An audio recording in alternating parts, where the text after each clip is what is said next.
के कहिए से बचाने से रे बोलो राम के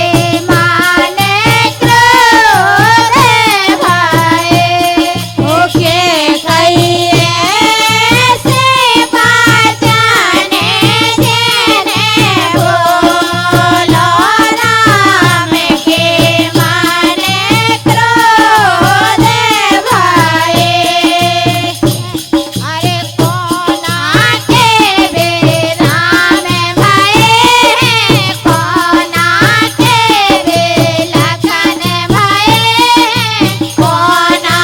के बेरा में भये कोना के बेलखन भये तो कोना के भाए हनुमान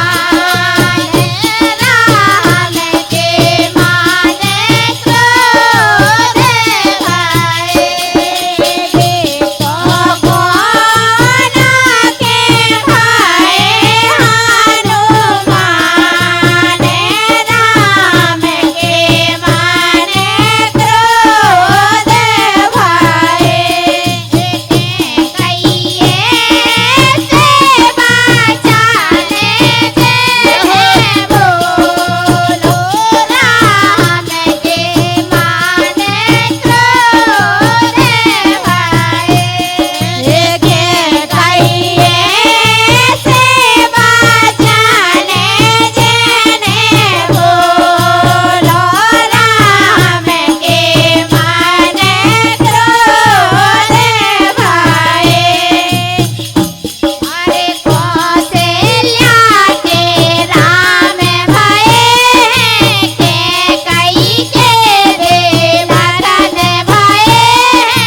कौशल्या के राम भये के कई के देवरत भये कह रही कौशल्या के राम भये हैं और के कई के भरत भये हैं सुनो सुबे तो कौन